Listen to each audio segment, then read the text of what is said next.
નમસ્કાર ખેડૂત મિત્રો, હું મેહુલ રામાણી સંકલ્પ એગ્રો સેન્ટર જસદણ વતી આપનું હાર્દિક સ્વાગત કરું છું. ખાસ આપણા વિસ્તારમાં મગફળીનું બમ્પર પ્રમાણમાં વાવેતર થવા જઈ રહ્યું છે. ઘણા ખેડૂત મિત્રોએ આગોતરી મગફળીનું વાવેતર કરી દીધું છે અને ઘણા ખેડૂત મિત્રોને વાવેતર કરવાનું હજી બાકી છે. તો ખાસ બિયારણની પસંદગી તો આપણે કરી લીધી, સારા બિયારણની પસંદગી આપણે કરી લીધી, પણ હવે આગળ શું કરવાનું એમાં? તો કે સારા બિયારણની પસંદગી કર્યા પછી એમાં આપણે સીડ ટ્રીટમેન્ટ ખૂબ જરૂરી છે. ઘણા ખેડૂતોનો એવો વિચાર હોય છે કે આપણે મગફળીમાં પટ નથી મારવો, અને ઘણા ખેડૂત મિત્રો એવું વિચારતા હોય છે કે આપણે પટ ન મારીએ કે પટ મારીએ છતાં પણ એમાં કાંઈ ફેરફાર થતો નથી.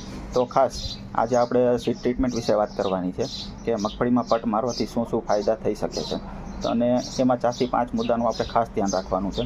આપણે 4 થી 5 મુદ્દાની આજે વાત કરવાની છે કે પટ મગફળીના બિયારણને પટ શું કામ મારવો જોઈએ. તો મગફળીના બિયારણને પટ મારવાથી મગફળીમાં 2 મેઇન પ્રશ્ન હોય છે. એક તો મૂંડાનો પ્રશ્ન હોય છે, જે 30 થી 40 દિવસની મગફળી થાય ત્યારે મેઇન પ્રશ્ન એક મૂંડાનો આવતો હોય છે. અને બીજો પ્રશ્ન એક હોય છે કાળી ફૂગ, એટલે કે ઉગસૂકનો સુકારો. જે મગફળી 10-15 દિવસની કે 20 દિવસની ઉગીને બહાર આવતી હોય ત્યારે જમીનની સપાટીએ જેથી છોડનું જે સ્ટેમ હોય, થળિયું હોય, ત્યાંથી થળિયું કાળું પડીને છોડ આખો સુકાઈ જતો હોય છે. એને કાળી ફૂગ એટલે કે ઉગસૂકનો રોગ કહેતા હોય છે. તો આ 2 રોગથી બચવા માટે આપણે ખાસ પટ મારવો જોઈએ. અને પટ મારવાનો બીજો એક એ ફાયદો છે કે એક ઉગાવો એક સરખો અને સારો નીકળે છે. અને 30 થી 35 દિવસની જ્યારે મગફળી થાય ત્યારે સારો એવો પટ મારેલો હોય તો આપણા પાકમાં જે ગળાનો કે બીજો કોઈ ચૂસ્યાનો પ્રશ્ન આવે તે પણ સાવ ઓછો આવતો હોય છે. તો બીજો પ્રશ્ન એ છે કે પટ આપણે ક્યારે મારવો જોઈએ. તો કે દાણાની આપણે પસંદગી કરી લીધી, બિયારણની પસંદગી કરી લીધી, તો આપણે વાવવાનું માનો કે આજે આપણે વાવવાનું છે તો 24 કલાક પહેલાં આપણે પટ મારી દેવો જોઈએ. 24 કલાક પહેલાં પટ મારવાનું કારણ એ છે કે લિક્વિડ જે દવા આવતી હોય છે પટ મારવાની, એને પાણી સાથે ભેળવીને આપણે પટ મારવાનો હોય છે. તો દાણા ઉપર જે લિક્વિડ અને પાણી દવાનું જે પડે એ 24 કલાક સુધી એટલા માટે રાખવામાં આવે છે કે તે દવા પૂરેપૂરી દાણાની અંદર શોષાઈ જાય અને સરખી રીતે કામ થાય.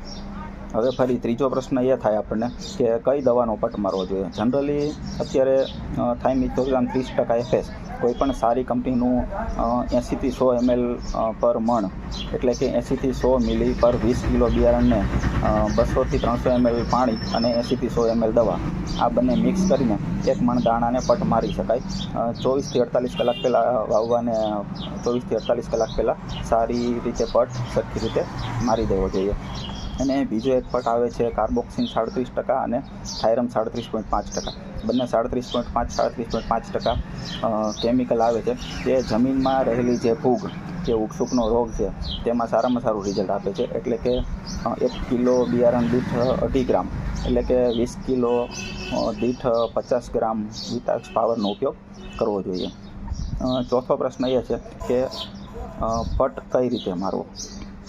પટ જનરલી 24 કલાક પહેલાં આપણે જે ચલાખો હોય છે, ચલાખા ઉપર પ્લાસ્ટિકનો એક કાગળ પાથરી દેવો જોઈએ અને એમાં દાણા નાખીને મણ દાણાનો સરખી રીતે પટ મારવો જોઈએ. પ્લાસ્ટિકનો કાગળ પાથરવાનું કારણ એ છે કે ચલાખો છે આપણો મોટાભાગની દવા શોષી લેતો હોય છે. એટલે કે આવી મોંઘી દવાનો આપણે ઉપયોગ કરતા હોય છે તો એક પણ દવા, થોડી ઘણી દવા પણ આપણે બગાડ ન થાય, અને પ્લાસ્ટિક ઉપર આપણે 1 મણનો સારી રીતે સરખા પ્રમાણથી પટ મારી દેવો જોઈએ.